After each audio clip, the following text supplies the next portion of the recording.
channel, and tonight I am switching up the tempo. I am cooking one of my husband and I's favorite dishes. It's called Crawfish Ravioli. If you have not already, please like, comment, and subscribe. But I'm gonna say it like we do in the church. I'm not gonna prolong the time. Let's get straight into the video. So before getting started, I'm going in and I'm chopping up our onion and bell pepper. For this recipe, you really only need about a half of an onion and less of that for the bell pepper. I chopped up a little bit extra because we love onion and bell pepper in the Barnes household. But if you don't like a lot of onion, you can do less. If you like more, you can kind of tweak it to your personal preference. But just chopping up the vegetables and putting them in the little bowls that we made in our clay arts class. Alright, so here are the ingredients that you'll need to make the crawfish ravioli. You'll need some Parmesan cheese. You can use freshly grated if you would like. Obviously, you'll need your crawfish tails. These are the kind that I use. I find them at Walmart, but any crawfish tails are perfectly fine. You'll need a stick of butter, an egg. You'll see our bell pepper and our onion that we chopped up beforehand. You'll need some minced garlic, some shrimp and crab boil, your favorite Cajun seasoning. I use Tony Chachere's. You'll need heavy whipping cream. There is our green onion. Again, like I said, we love onion in this household. You'll need Italian breadcrumbs. I use the Progresso brand. And obviously you'll need your ravioli. This 4-cheese ravioli is really yummy. I find it at Target. And I also use some garlic powder. Again, your seasoning to taste. While you're cooking, you can add your own flair to it. But overall, this is what I use to make our version of the Copelands crawfish ravioli. Here I'm going in making a simple egg wash. You'll crack 1 egg, add a little bit of water, and mix that up. You'll need this to make sure that your ravioli stick to your breadcrumbs.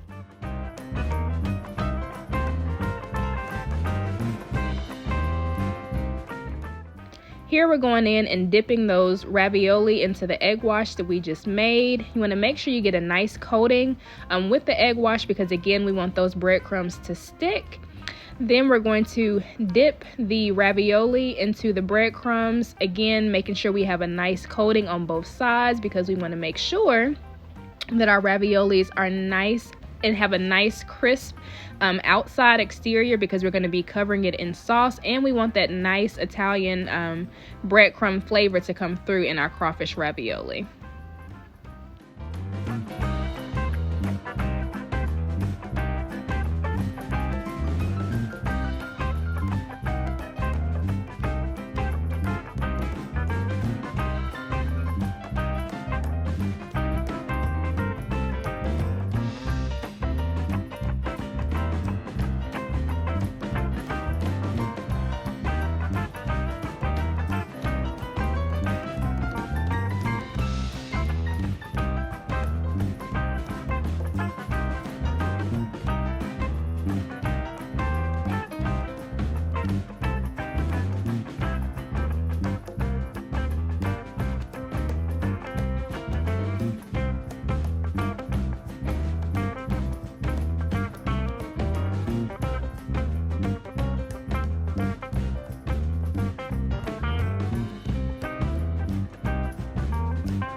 After we've gotten our saucepan to about medium high, we'll go ahead and add that stick of butter.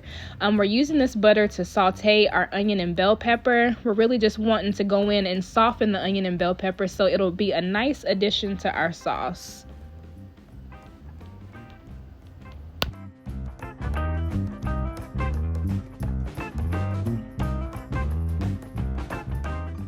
Alright, so at this point I'm going in and I'm adding some onion and bell pepper. Again, you probably only need about a half of an onion and less of that for the bell pepper, but just adding it to the saucepan with the butter, softening up the vegetables.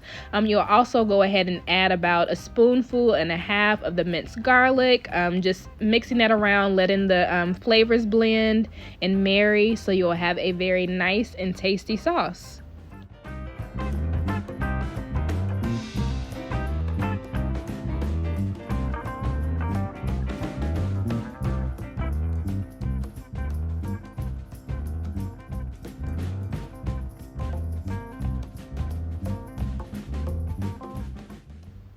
after you let your vegetable mixture work its magic, you'll go in and add your crawfish tails, the whole pack. Make sure you squeeze all of that juice out because you want all of that extra flavor for your sauce.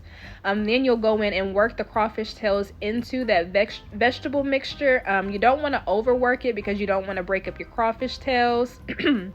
But just going in and blending it so you get all of that flavor nice and mixed around.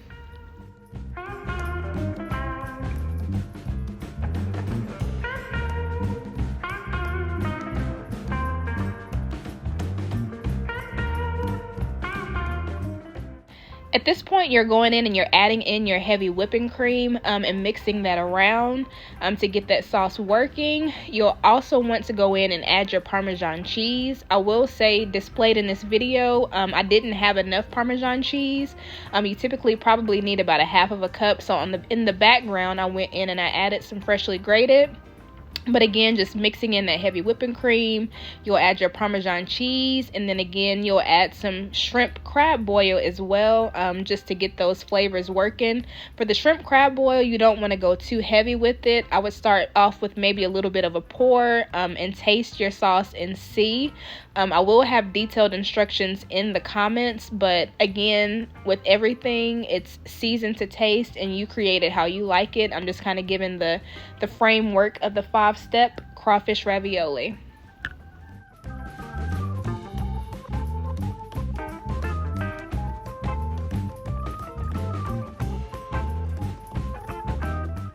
So at this point, the ravioli that we have breaded should be room temperature. So I'm going to pop them into the air fryer for about 15 minutes. You want to get them nice and golden brown and puffed up.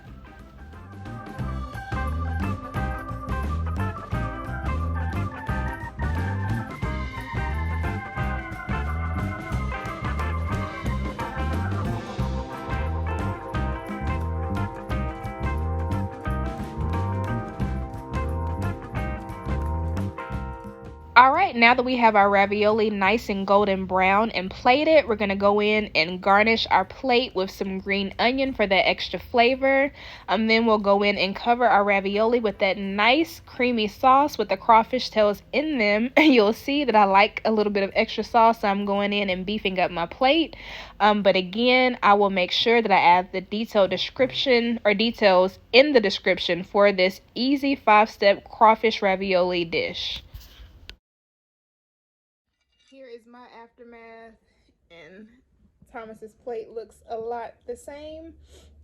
I hope you guys have enjoyed this video. I hope you will try this recipe sometimes if you like crawfish. Like I said, this is one of Thomas and I's favorite New Orleans dishes.